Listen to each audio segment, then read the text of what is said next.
आज आपण एक सुंदर आणि सिंपल असा ब्राइट टू बीचा केक बनवणार आहोत। आपल्याला इथे चॉकलेट फ्लेवरचा केक बनवायचा आहे, त्यामुळे चॉकलेट स्पॉन्जला मी 3 लेयर्स मध्ये कट करून घेतलं। त्यानंतर केक आपण शुगर सिरप मध्ये सोक करून घ्यायचा। पुढे चॉकलेटचं आयसिंग त्यावर ॲड करायचं। चॉकलेट आयसिंग बनवण्यासाठी व्हिप क्रीम आणि 2:1 रेशोचं चॉकलेट गनाश हे एकत्र करावं। स्पॅच्युलाच्या मदतीने क्रीम सगळीकडे समान पसरवून घ्यावं। यामुळे केक टिल्ट और तिरका होत नाही आणि क्रीम सगळीकडे समांतर लागतं। याच पहिल्या लेयर प्रमाणे वरचे आणखीन 2 लेयरही क्रीमने कोट करून घ्यावे।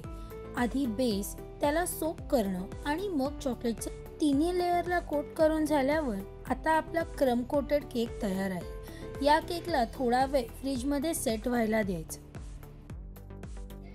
साधारण 1 ते 2 तास केकला फ्रीजमध्ये सेट केल्यानंतर आता आपण त्याला व्हाईट कलरच्या क्रीमने कोट करणार आहोत।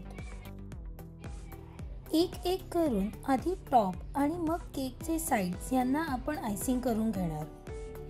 मी इथे व्हाईट कलरचं क्रीम यूज करत आहे, पण तुम्ही तुमच्या कलर थीमनुसार कोणताही वेगळा कलर यूज करू शकता।